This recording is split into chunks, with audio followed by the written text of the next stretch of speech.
เรื่องวัชพืชข้างบ้านอาจจะดูเป็นเรื่องเล็กน้อยนะครับแต่ก็สร้างภาระให้กับเราได้ผมเลยคิดสร้างเครื่องมือง่ายๆจากเศษเหล็กทิ้งๆนะครับมาดูกันครับว่าผมจะทำอย่างไร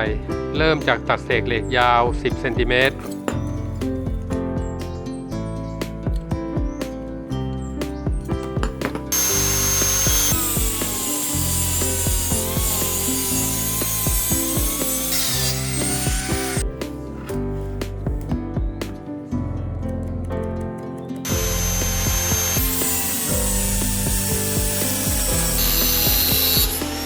เอามาเชื่อมต่อกัน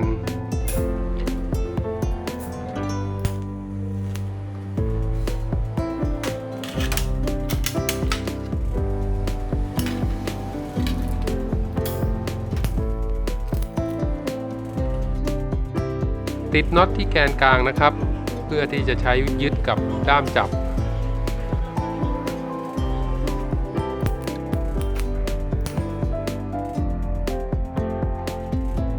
เสร็จแล้วเอาไปเจียทำให้คมแล้วก็ให้แหลมๆนะครับ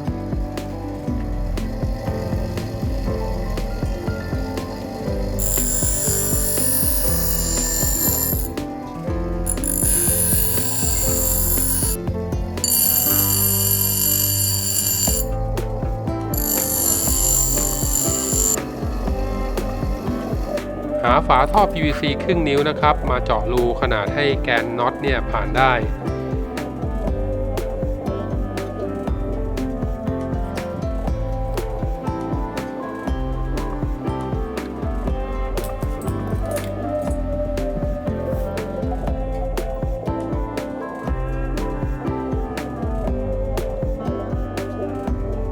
พ่นสีครับจะได้ดูดีหน่อย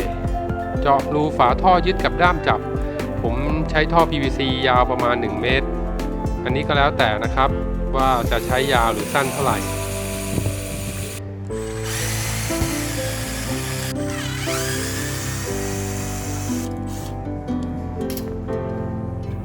ประกอบครับ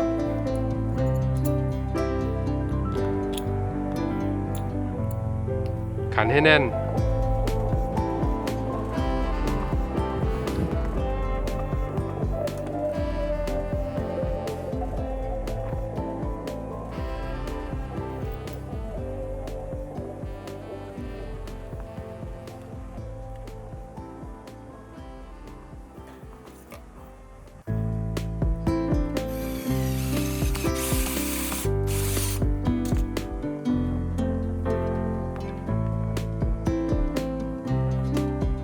แค่นี้ก็ได้เครื่องมือไว้ใช้งานแล้วนะครับ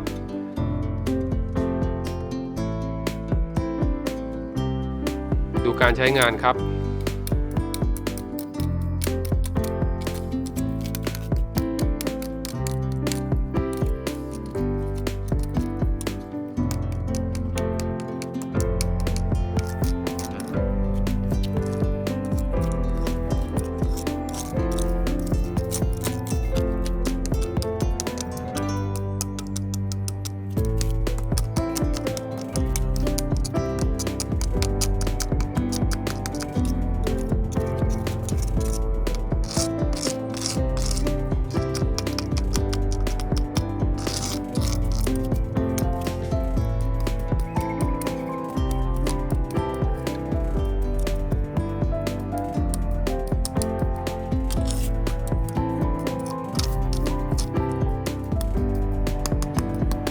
ดูไม่ยากนะครับ